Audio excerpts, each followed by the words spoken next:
tao without exception.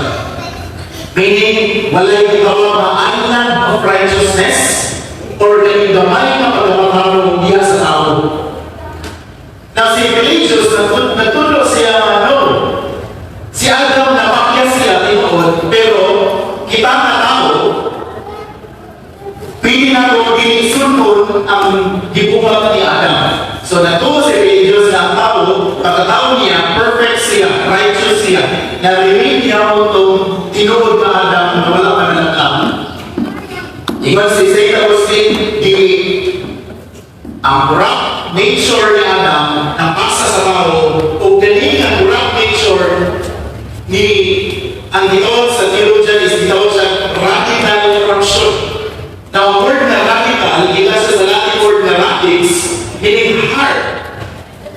Meaning, ang pinatutunan sa tao, apil ang iyang emosyon, ang iyang will, ang iyang ang una-una, ang banal aspect sa tao has been corrupted rather, tainted by sin.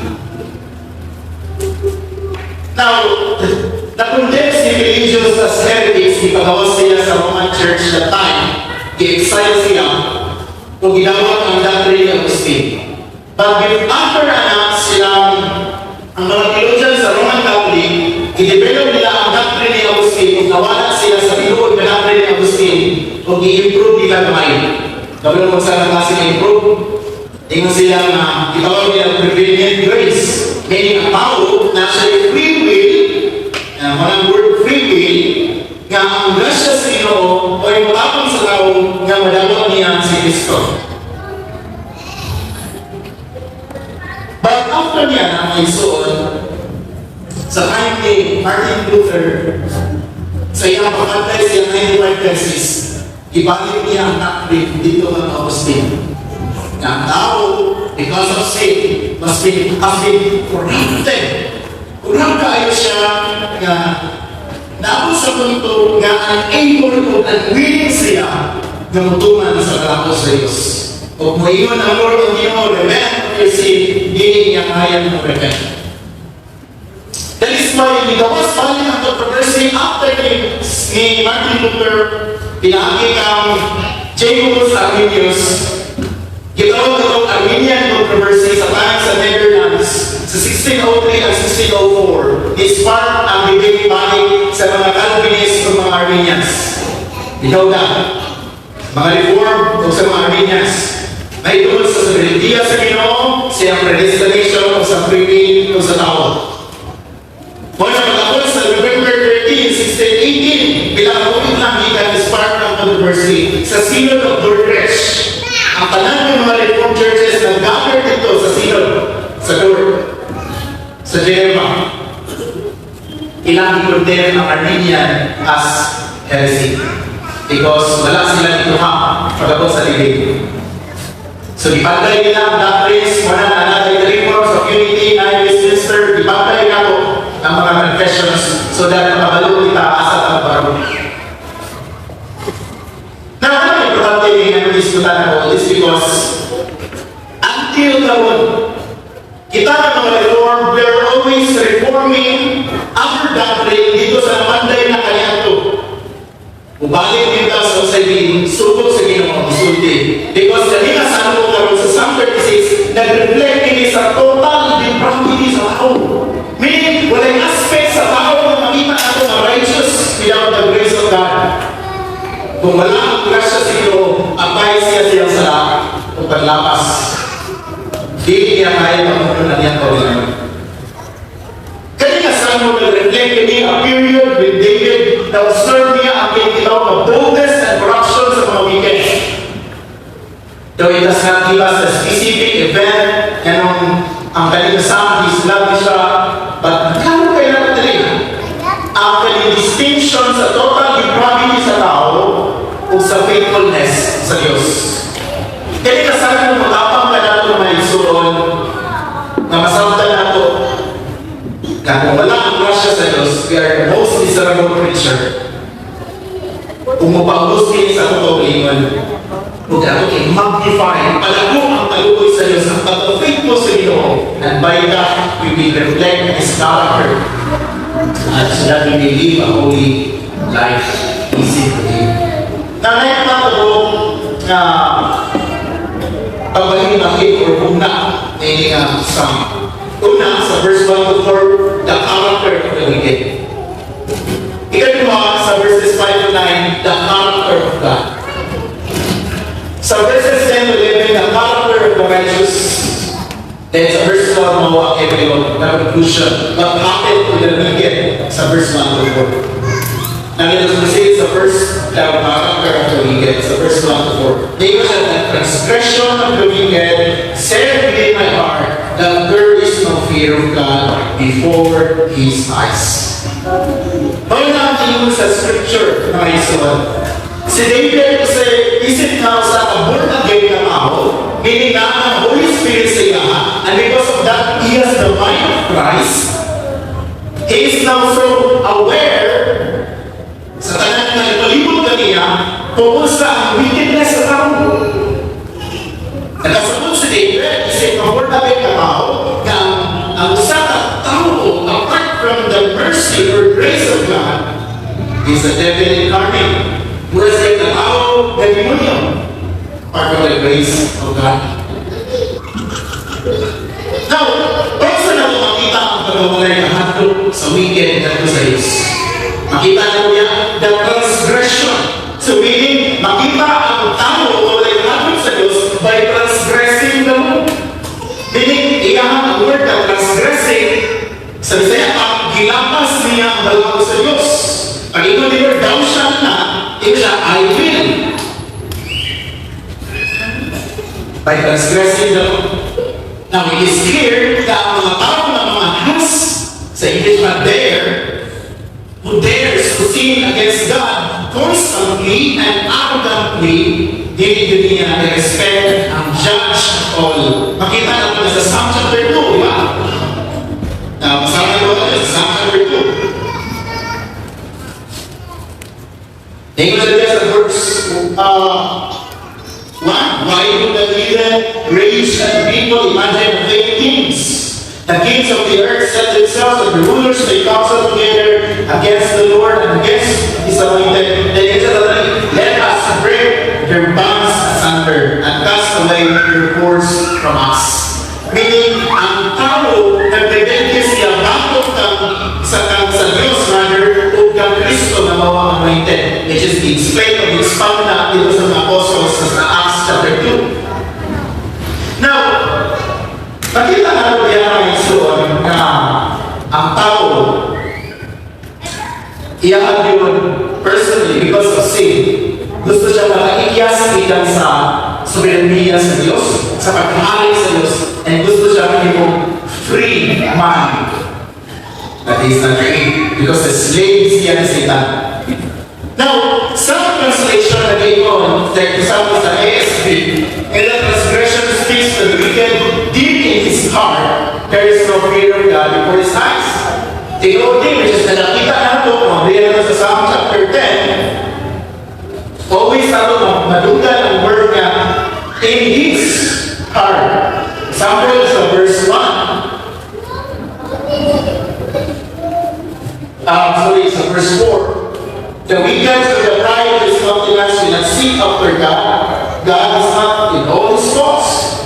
You see, in verse 6 it says, He has said in His heart, I shall not be moved, for I shall never be in adversity. Sa verse 11, He has said in His heart, God hath forgotten, He hid His face, you will never see it.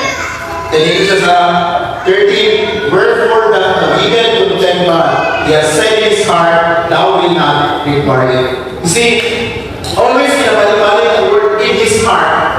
Meaning, ang corruption sa tao, before siya mag-ibog external na butang, nagsugod siya sa kasikasing na nag-reject sa authority sa Diyos. Now, tingnan ba sa Romans chapter 8 verse 7, ang usa kang converted na tao, hindi niya isang check niya pabalik sa kalakot sa Diyos. Nagpakita na sa total depravity sa tao. Now, ang question ka, what does it mean to fear God? What does it mean to fear God? Ingat ang Proverbs chapter 8, verse 13, si Solomon nag-answer yan. Proverbs 8:13, ito siya, the fear of the Lord is to hate evil, pride and arrogance, and the evil way, and the perverse mouth I hate. You see, ang fear of the Lord, nagsugod siya sa pag-hate sa evil. Diyan siya kasi hindi niya tungkol ang pride and arrogance, o ang evil way, o ang iyang pagpamulti ang perverse sa pag-hate. At masabi mo sa Psalm 36, verse 4, sa last na word, yun siya, the wicked abhorreth not evil. So meaning, ang pagkahandog sa Diyos, nagtulog ni si Muha, ngayong dugta ang dautan. Kay si Lord, He hates evil. He does not delight Himself in abominable things. Wala siya nagkatalibay sa dautan.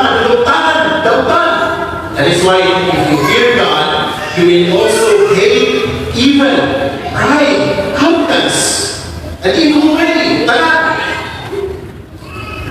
Isay, mga isuon na ipakita niya sa Ecclesiastes chapter 12, verse 13, sa conclusion ni Solomon sa tanang utang, kung may nagsulti sa tanang utang, may ito sa Ecclesiastes, tingnan na sa verse 13, fear God and keep His commandments, because this is the whole duty of man. You see, ingat si Solomon, after siya realization, ingat siya kahalugi ang Diyos, o tibigin, tumana ang iyang commandments. E mo niya ang whole duty of man. Ang pagkakalog sa Diyos, mo tuklod ni sa tuwa mga igsoon sa obedience sa kalakaw. Now, mo naging mo ni Kristo sa chapter 14, sa John 14:15. Ingon siya sa John 14:15, ingon si Christ, if you love me, ano siya sila? Keep my commandments. Wala siya dito, if you love me, you can break my commandments. Or something, i-keep, then bigyan mo i-break ang one. No, ang ingon ni Christ, if you love me, keep my commandments. How can you say that I love the Lord? Pero kung i-reject mo yung commandments, hindi ka tago. The same warning sa Luke chapter 6, verse 46, okay mo ni Christ, but why do you call me Lord, Lord, and do not do the things which I say? You cannot say, Lord, ikaw mo ang Ginoo. Pag di mo, mali mo sa iyong suko. And the same thing, ano na siya, solemn declaration sa Mateo chapter 7:21, I know you're so familiar with this. Kasi ito niya sa Mateo 7:21, not everyone who says to me, Lord, Lord, shall enter the kingdom of heaven. Pero na siya isumbay, but he who does the will of my Father in heaven. What is the will of his Father? Iko na lang sa Ecclesiastes kanya, right? Fear God and keep His commandments. Our love for God should lead us na mahalong kita sa Ginoo, and it will lead us into faithful obedience. Alright, so always nakakatanong na itong kabliman, if God is everywhere, and I feel Him, nahalong ko niya, then how can I dare to break His laws in His very presence? Because we know ang Diyos na is omnipresent. That is why my soul, ang hanap sa Diyos mo at iba na sa mundi. Now, you notice ang word, there is no fear of God before His eyes. Now, sa Hebrew na pamula-una, ang word na eyes, hindi namin kay symbolizes kay physical sight. But nag-represent din sa katao na kung saan iyang pananaw sa kinabuhi, kung saan iyang magtitinuma, mga desires, and kung saan bilhin siya what is valuable to him, and what occupies his attention. And sometimes, kung saan nasa yung mga mata, ang desire, kung saan valuable sa mga, sometimes only ang galing propeller sa mga action. Meaning mo niya uminda sa mayroong ka. Dahil kung ganyan sa kanilo. O mo niya ka ng pala sa kata. Kaya pagkala iso, iba ba sa mga, iba ba David sa Psalm 16:8. Alam sa mga tao, ngayon siya, I keep my eyes always on the Lord. Mo niya ang pilawan sa weekend o sa mga righteous. Alam sa mga tao, ngayon siya, I keep my eyes always on the Lord. Now it echoes the same language sa Hebrews chapter 12 verse 2, looking unto Jesus, the author and finisher of our faith. Ison, yung alam keep running and running in the race of Christian life without looking at the prize. Look to Him as always, my dear brother. But there is a Psalm 36 na pag-ibasa ka ang usa na datang na tao unconverted has something different before his eyes. Instead of God, he has himself. Imbis na ulang daw siya sa Diyos, ulit siya tinatawag sa kanila. Those eyes which have no fear of God before them, shall have the terrors of hell before them forever.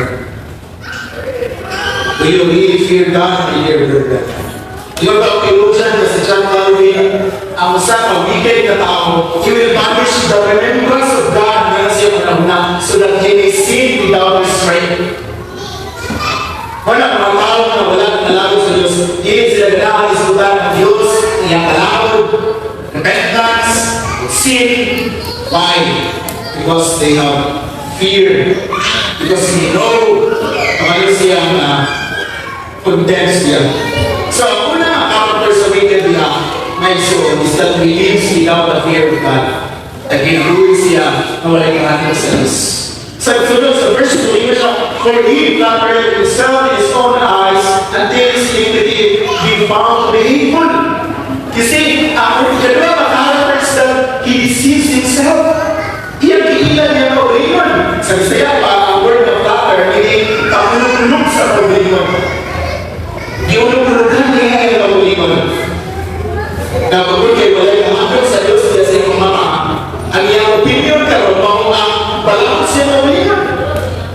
Wala siya sa verse 2, ang word of flatter, kaya giulog-kulogan niya na uliman. He flattered himself. Ang word of flatter, ang kulog-kulog niya, imoong smooth or pleasing ang usang konsensya.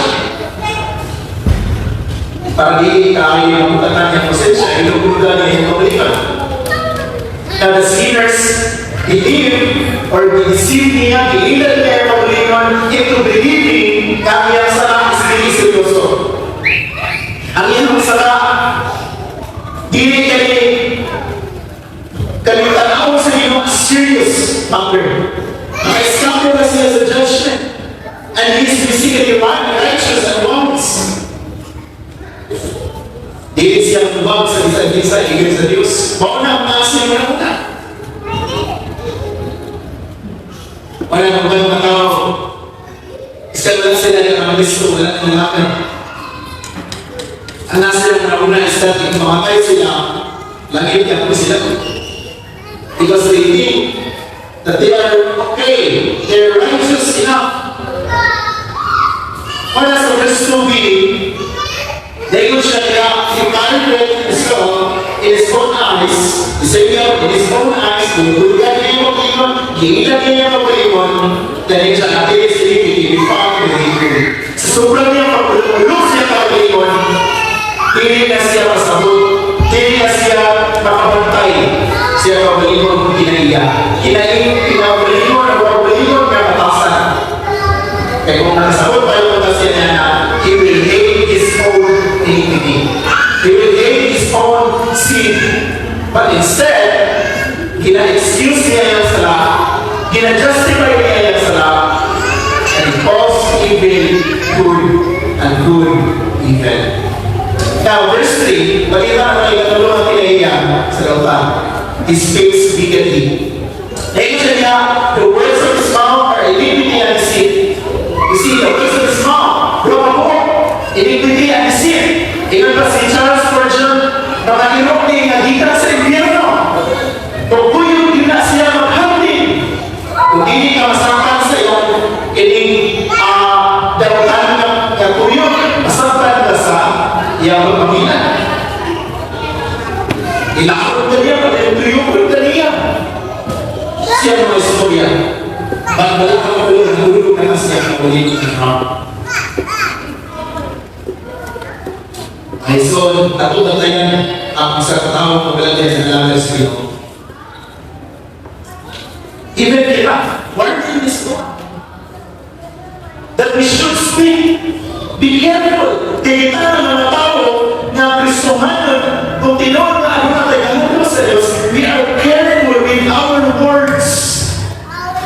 Because whenever ang isang Kristohanon, when they see our weakness, hindi nila i-excuse ang ilang sala, hindi nila ipaghampo ang ilang mga sala.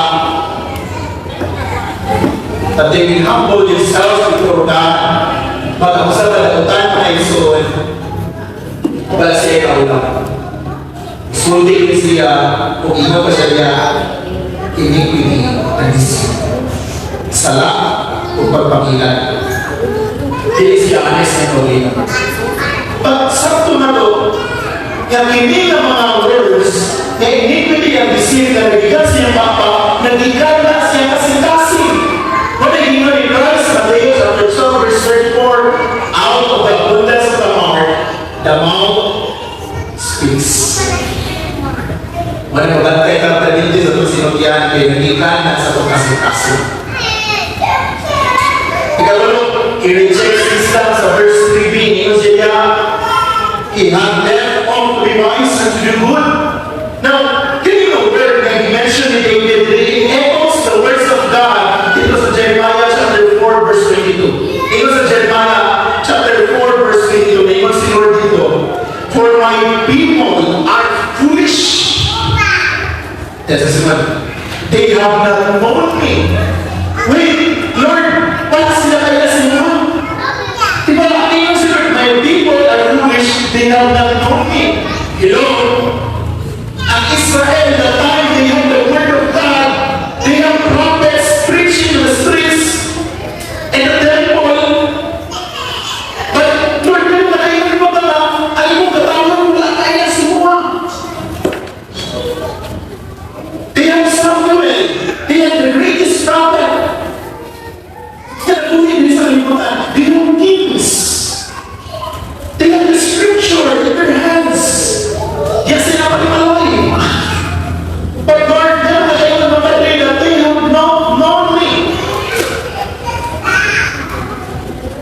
So, kanina pagkina, hindi walang mapagkina. Ano man? Inuwag ka, anaan sila ang mga propeta. Anaan sila ang Bible sila kamo. Anaan ang temple, ang mga synagogues.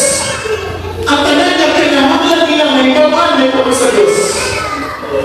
Bang walang ako ng tuklod na ito kanila nung repent silang sala.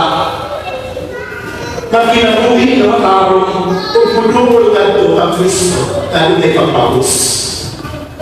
That is why it is so warning for us. Mga explored din sa Israel, though we have Bibles in our hands, pag kung wala ng benepisyo, ang iyong kasing-kasing na pabiling natin, ang iyong una-una, ang iyong mga nagpabiling ng bato.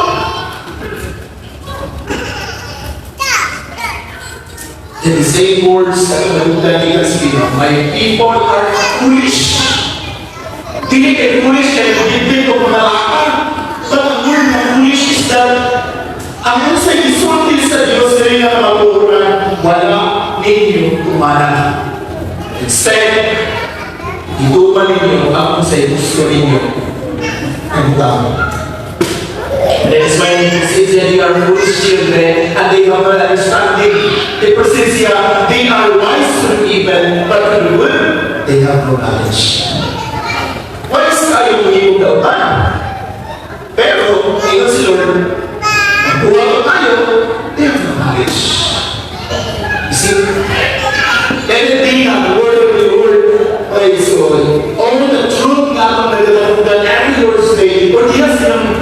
worship, it should lead you into your knees. It should lead you to repentance and faith. Nanayin mo siya diya sa ikaw ba? Ano ang galingan ng pinaiya sa dautan? Nagplano siya ang dautan. First A, 4A. Nagtama ninyo ang mga pagkadautan. He devised mischief upon his bed. You see, ako sa katawang kadautan, imbis na tapos sa kagabi ko, imbis na wita na siya sa higdanan o makapunay o makameditate, reflex siya sa kawalingan, papundahin siya sa Diyos. Bantay, nag-worship niya sa mga cases, and pray ko, it humbles us. Before natulog, pray na, Lord, salamat. Matulog niya kung we are not to them because we are in Christ. And when we wake up tomorrow, na kumpiyan sa iyang pagkain, Christian yung pagkain ito mga anak kung ano naman kayo ikaw ang magulin sa mga matulog kalawasan. Kung paano na kayo bigyan ito mga tayong galing we are secure because we are in Christ. You see, ang kagabi ko, diyan sa your bed, it should be a time of reflection and meditation. Sama sa lingwa ni David sa Psalm verse 4, at chapter 4 verse 4. You shall be angry and not sin. Meditate in your heart on your bed and be still. Likewise, Psalm 63 verse 6. It was David, when I remember you on my bed, I meditate on you in the night watches. You see, ang bed is design sa Ginoo para sa pag-reflect o pag-meditate ka na kaniya that after sa iyong paghapon rin sa kaibutan, sa iyong araw, kawag ka ng mintalan, hindi matulog mo ka yan, hindi na mo kamatang, yaan na ko ka ng kyaluan. Ikapalit, is Solomon family of all times. Ikaw ni Prophet Micah, chapter 2 verse 1. Micah chapter 2 verse 1. Pwede kinabuhan sa madautan. Tingnan siya, woe or ye, pronounce niya kaning malediction. Tulong batok sa madautan. Tingnan siya, woe to those who devise iniquity and work out evil on their beds. Then it says, at morning light they will not escape because it is in the power of their hand. You see, diyan sila mga bed, at device sinabi, kiplano niya, ang nadi ang atong buhaton pa, ang buhaton, pero mahilan na siya, inating gawin. Tagal siya kapag ginahin mo, diyan sila mga muna, pinabay ang gibingan niya mga lakang, yung mga dautan. Wala niyo siya, kagkabutan, kaya kailangan naman, practice na niya ang dautan. Pagkat yung mga tao na hindi matulog, hindi ka matulog. Ngayon siya sa Proverbs 4:16. Proverbs chapter 4 verse 16. Ngayon siya, for they do not sleep unless they have done evil, and their sleep is taken away unless they kill someone falling. Ikaw na pinaya sa tulang, he persists to sleep. Pagkain mo siya sa iyong kasalanan. Ngayon siya, they accept himself in a way that is not good. You see, committed na siya sa iyong rebellion. Committed na siya sa iyong dapat na dapat. Pag nag-remind ka always sa Bible, especially sa Psalm chapter 1 verse 1, na dili pa to stand the way of sinners. Dear brethren, Prophet Jeremiah declares sa chapter 13 verse 23, God, the Ethiopian church is king or the leopard is spots, then may you also do good or accustomed to do evil. Hindi na matingala ang mga dautan. Kaya wala rin na malagay ng mga dautan. Mas matingala ka ang tao na present every Lord's Day. Nagkakatlong bibig sa gospel, and yet they act as if they were unconverted. They were unbelievers.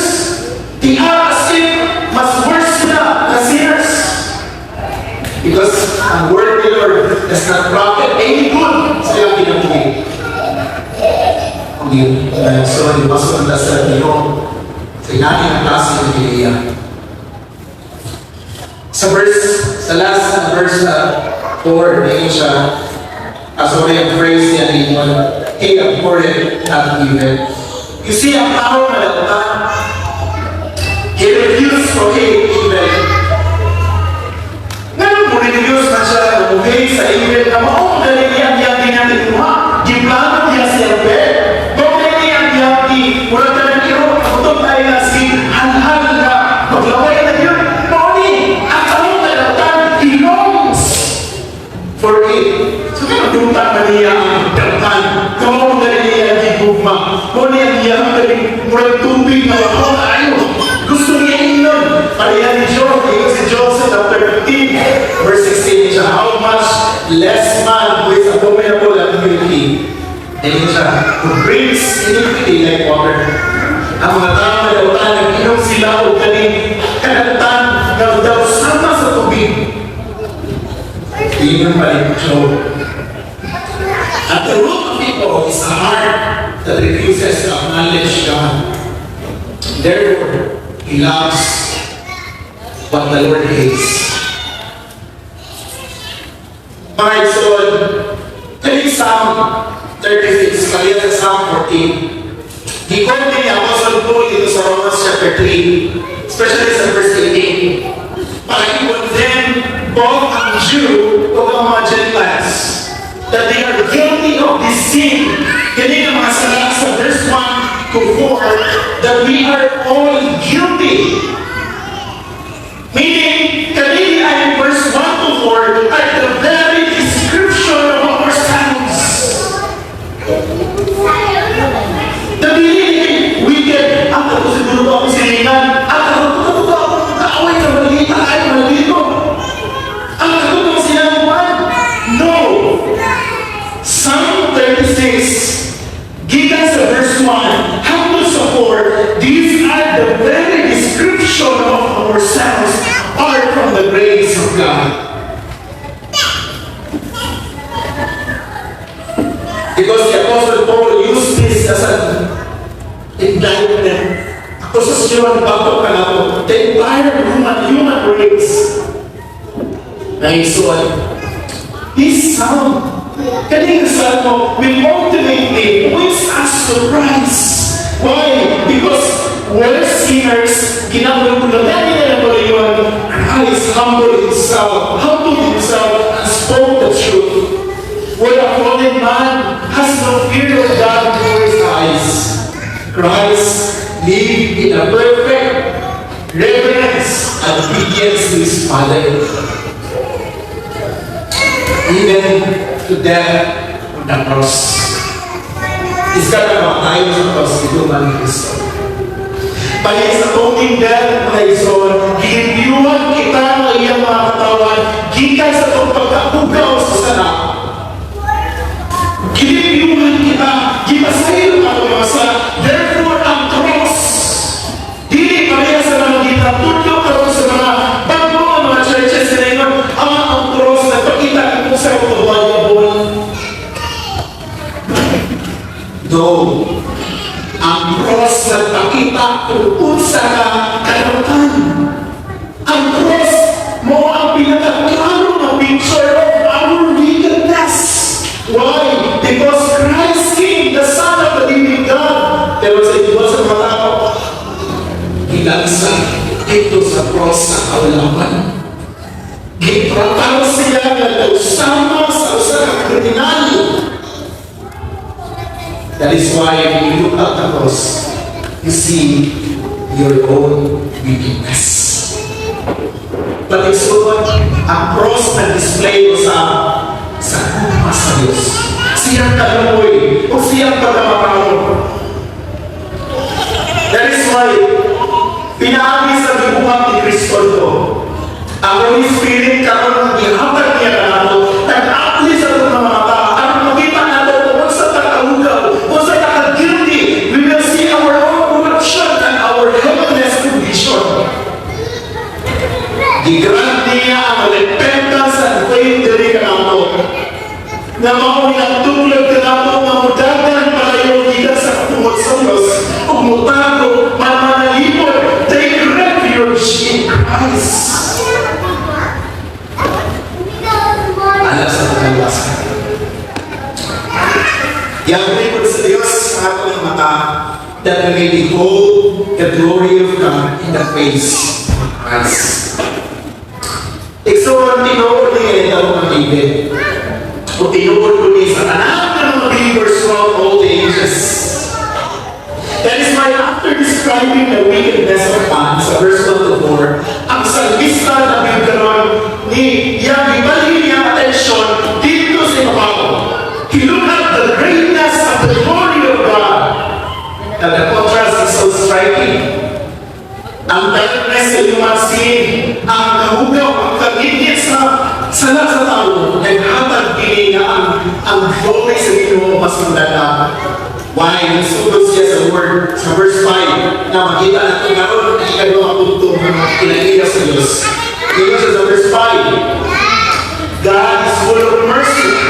Tingnan siya niya, the mercy, O Lord, is in the heavens, and the faithfulness reaches unto the clouds. You see, my dear brethren, after we have visto sa verses 1 to 4, mayroon sa kahugap sa tao, kalagkas sa tao, karoon sa David, nagtanong siya sa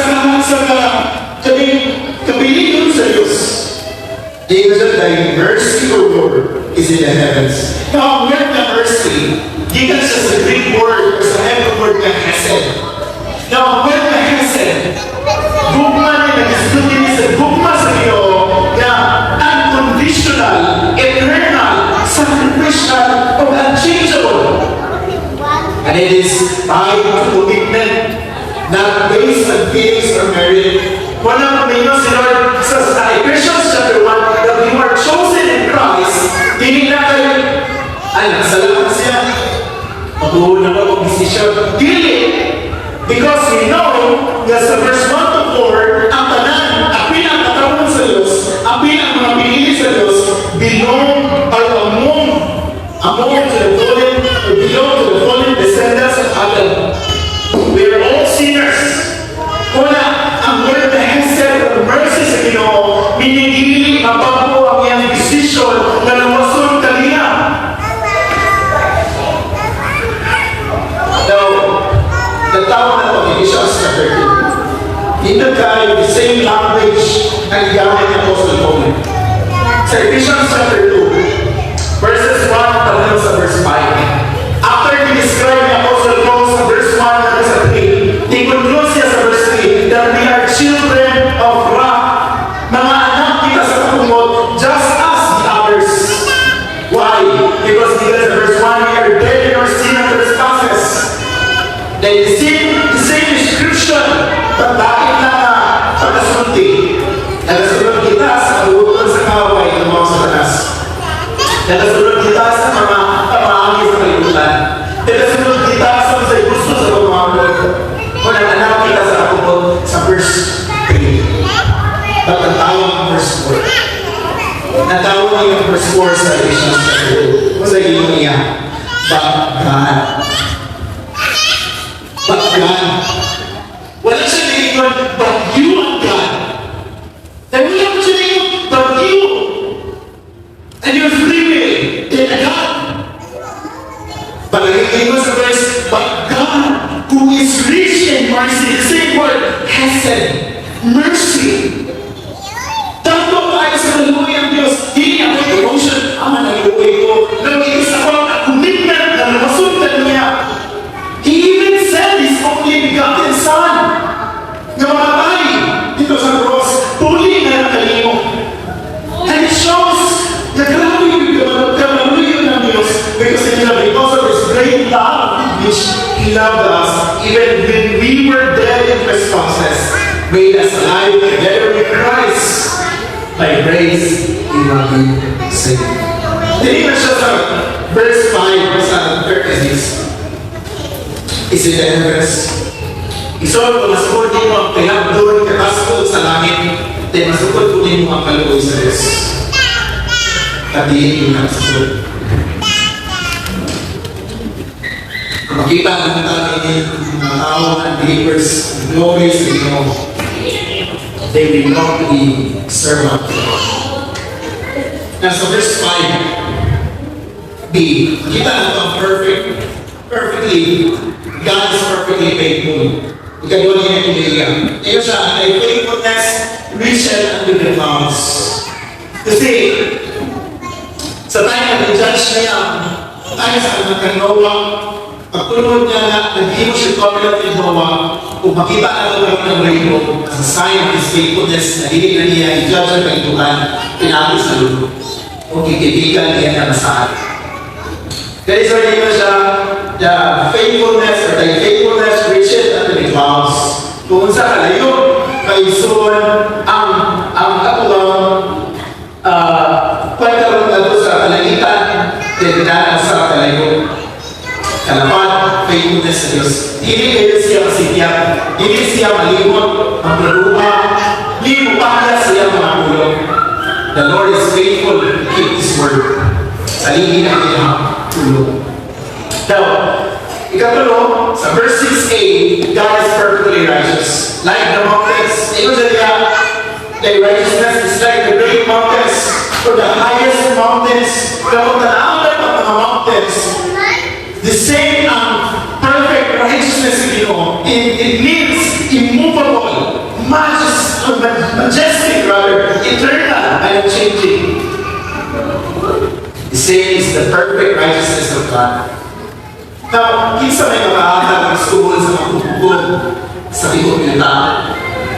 Kung makapugos kanina na isod niya ang sisya, di ba wala? Because He is perfectly righteous.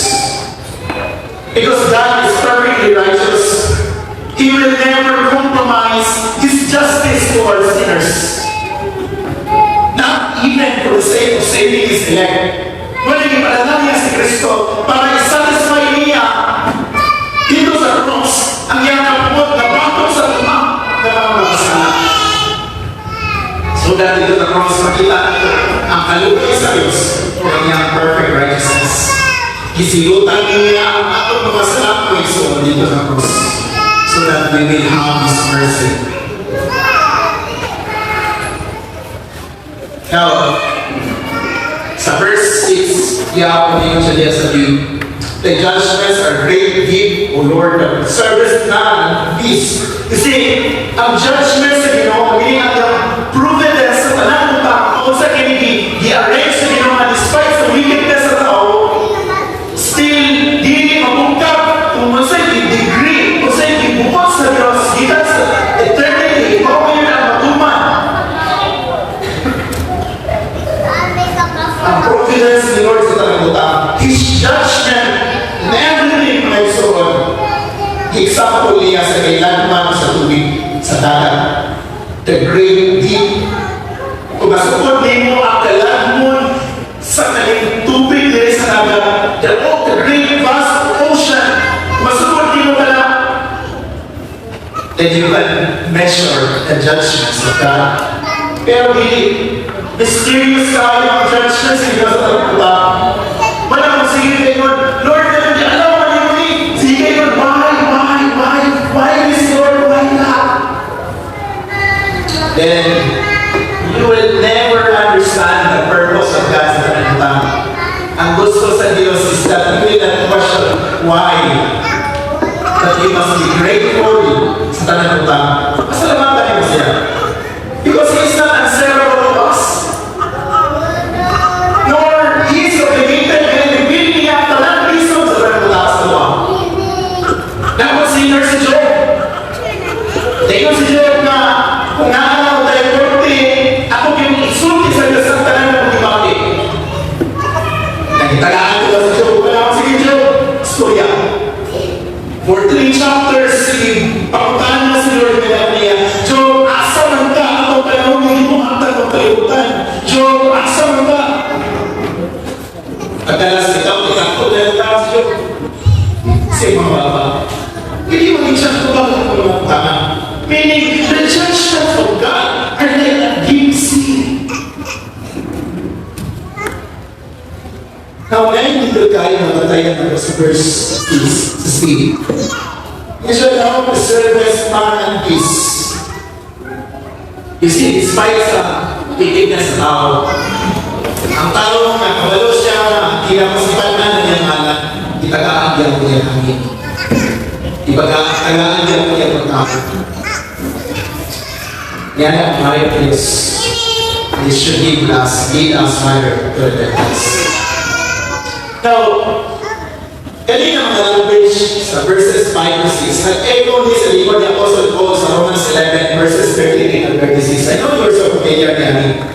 Upang discuss ni Apostle Paul sa book of Romans chapter 1 to chapter 11, may tungkol sa mystery, sa gospel, sa depravity sa tao, sa justification by faith alone, may tungkol sa election, sa reprobation, hanggang ang mga great topics. Masahin ko ni Apostle Paul. Nakasingkit na lang yung tawag siya. For the depth of the riches, both the wisdom and knowledge of God, how unsearchable are His judgments and His ways, past finding out. For who has known the mind of the Lord?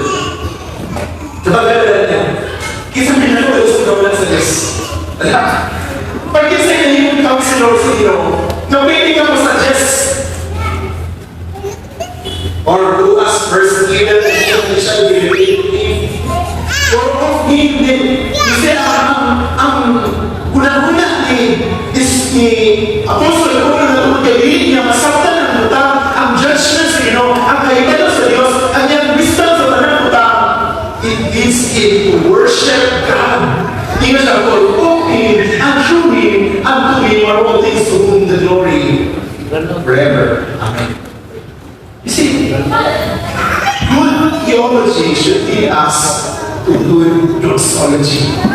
Ang atong theology, atong pagkahibalog na ito sa Diyos, muling karunay na ako sa pagsimpang ng pagkaniya. Give Him all the glory and honor. Now sa verse 7, yun siya, how excellent is the loving kindness. You see, di lang kay si David karon kay Israel na tanin, nag-advance niya sa tuma sa Diyos, but i-treasure the loving kindness of God. The same language gamit niya ang word na loving kindness sa word ng mercy. Kasi, nakasingkit yung tawag siya. How excellent is the loving kindness of God. Na ang word na excellent, pwede ma-translate as precious. Ang faithfulness sa Ginoo, ang yan gugma ng ako, should lead us to admire Him. Should lead us to love Him. Sa mga pag-iawin ko niya, kasama na say, I love the Lord. Why? Because He's the one who saved us. God is a refuge. Oh God, we should therefore the children of man put their trust under the shadow of Thy wings. Sama sa kanaan, iyahang kanalitan na niyang mag-istorya nila sa mga then God will also cover us in ang isiyahang ako. Iilan ang Diyos sa tunay ako. But it's just figurative speech. Para yung masay sa kung saan ka comfortable, kung saan ka secure diha sa protection ng Ginoo. Si Jesus Christ nito sa Matthew chapter 23 verse 27, tingin siya itapon sa Jerusalem. After niya uwali at tumalila, balik-balik o proclaim sa gospel. But still, i-reject gihapon siya sa Jerusalem. Kasi iniwan niya sa verse 37 sa Matthew 23. Oh, Jerusalem, Jerusalem, the one who kills the prophets and stones those who are sent to her. How often I wanted to gather your children together as a hen gathers her chicks under her wings, but you were not willing. Kasi dito po sa Jerusalem that time. Nagdumog nila mismo ang Diyos, nila ang Kristo. Nagwali sa gospel. Pati mo siya, gipatay ninyo ang talang propeta. Hindi pa nalaman ninyo. Hantay inabot ang anak sa Diyos. Sa ipot nila, ipatay niya po nila. Kaya mamatanda ko sa inyo, kung ikaw, nabilaw niyo, nagmaluwa ka sa pagkalanan, you're still unrepentant. Pila pa man ka propeta, ipadala sa inyo. Pila pa man ka pastor, pila pa man ka pastor mo sa inyong manumog, until you will repent of your sin.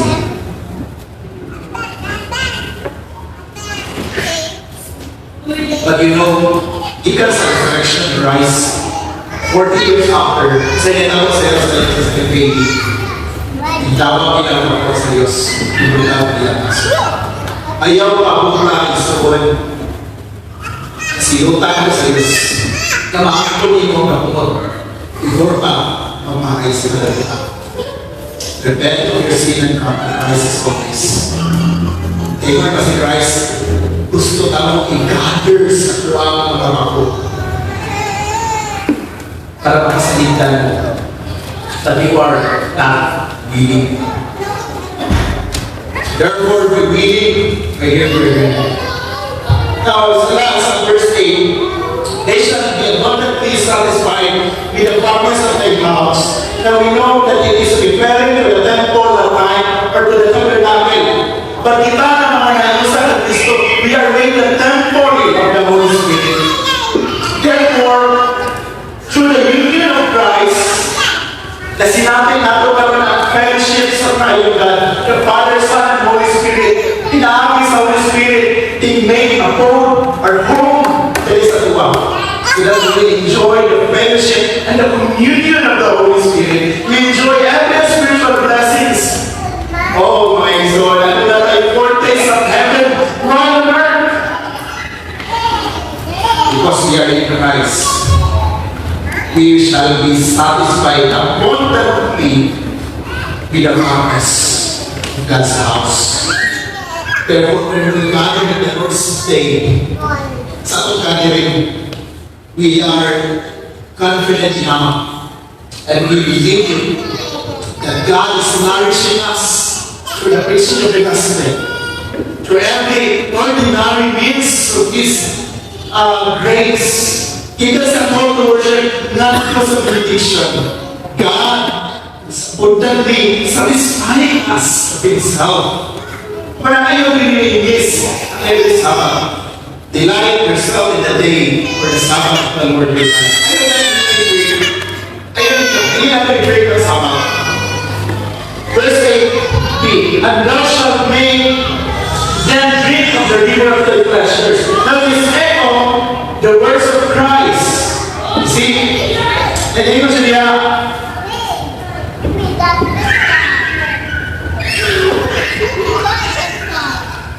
and thou shalt make them drink of the river of thy pleasures. Now, ang word na pleasures, given sa sabi ng word na damika, related siya sa Eden. Meaning, value sa believer's paradise. We have a foretaste in so it's a kingdom of heaven while on earth. Now, so verse 9, for with thee is the mountain of life, in thy light shall we see light. Now, the same word that we got in Christ in John chapter 4, verse 10. Ingon siya sa tawag na Samaritan, if you knew the gift of God and if it is says to you, give me a drink, you would have asked Him, and He would have given you living water. And ingon siya sa John chapter 4, yapon sa verse 14, but whoever drinks of the water I shall give him will never thirst. But the water that I shall give him will become in him a fountain of water springing up to lasting life. Because ang water na dinidresi, ang Holy Spirit ihatag sa Kristo, that through the Holy Spirit, every blessing that comes from the Father through the Lord Jesus Christ, hinahatag niya. It's because the Holy Spirit was given to us so that we have life. Spiritual life. Tama siya sa theological sense, Revelation chapter 22. Natawin niyo ang Revelation chapter 22 verse 1. Ingon siya, and He showed me a pure river of water of life, clear as crystal. Hindi ka nilin ang water of life, proceeding from the throne of God. Ano ka lang? Then ito sa verse 17, and the Spirit and the bride is saying, come, and let him who hears saying, come, and let him thirst come. Whoever desires, let him take the water of life freely. You see, ang Holy Spirit, ang bride of our church, we are preaching to the sinners, thirsty sinners, to come, do all the sometimes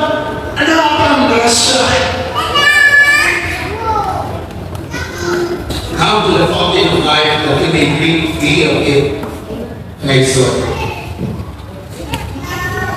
and then you should just understand, inaynayan siya si light.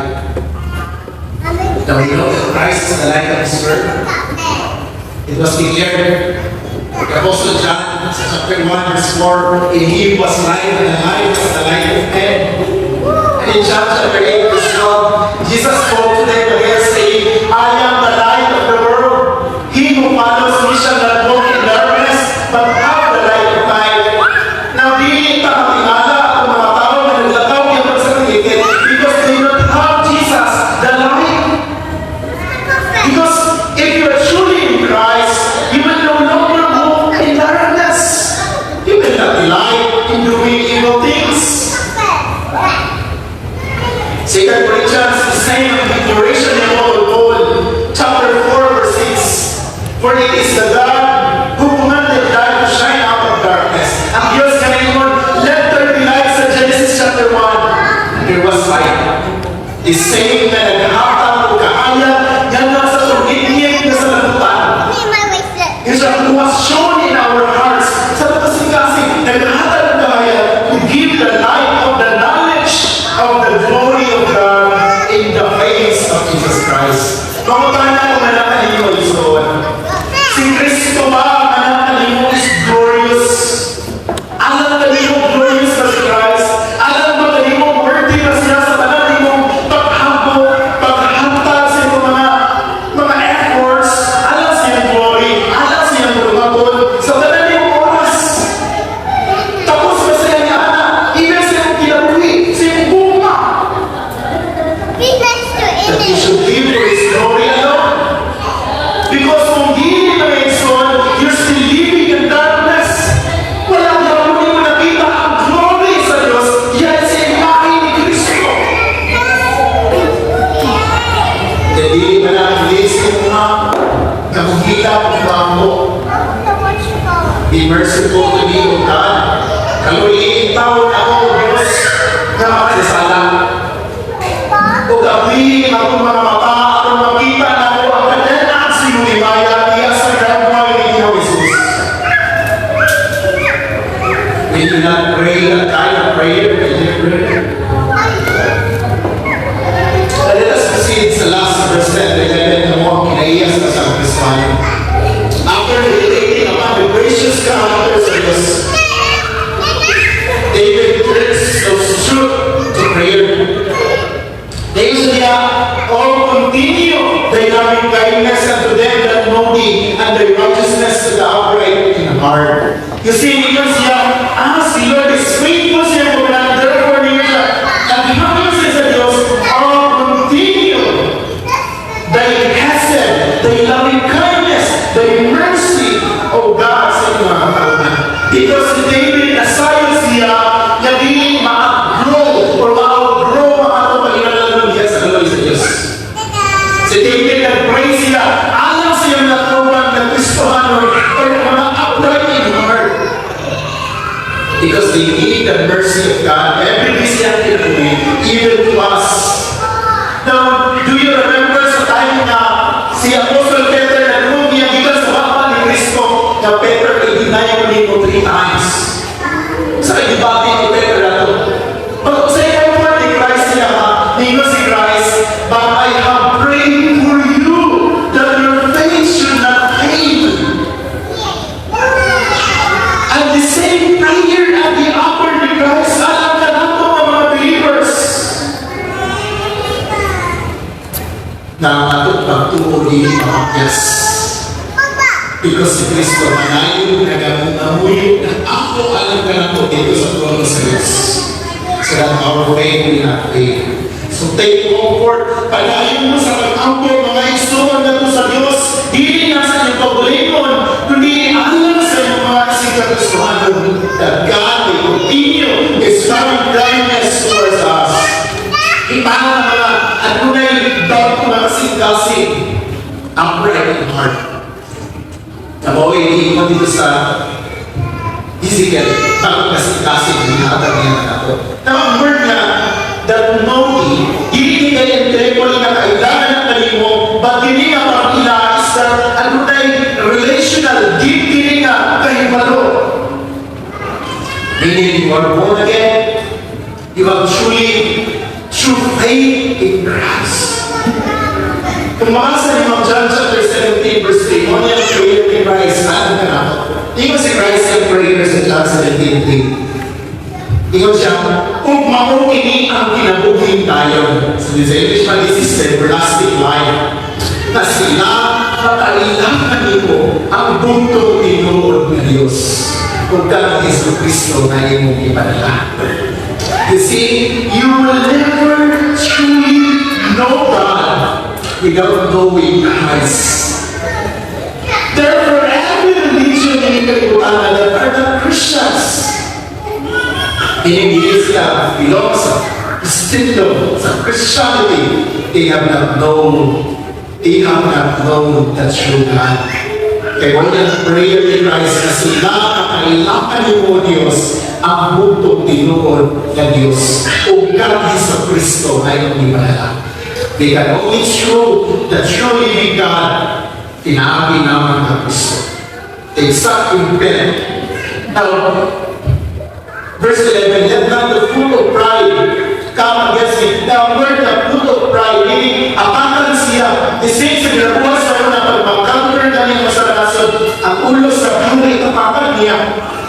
The same thing, ayaw kabuti ng Diyos na mga tiil sa grabo, will come against me, and let not the hand of the wicked remove me.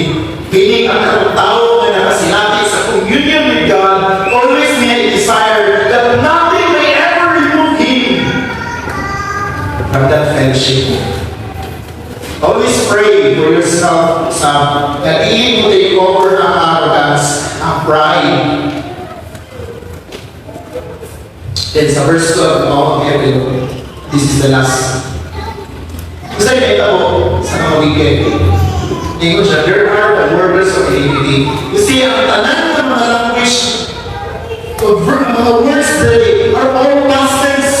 This is the certainty of the defeat of the wicked. Tingin ko siya, there are the workers of iniquity fallen, they are cast down, and shall not be able to rise. The defeat of the wicked and all the powers of darkness, certainly, completo and final, i-declare na mismo sa Diyos dito sa cross. Though evil may seem to triumph for a time, sa'yo daw sila, kadautan, grabe na nito libutan, tayo. But the day is coming when God will uphold His justice. And He will overthrow every enemy forever. Hindi sila magbangon pag-usap.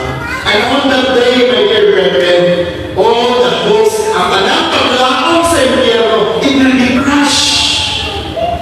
And those who trust in the Lord Christ will rejoice in His victory and praise His holy name for all eternity.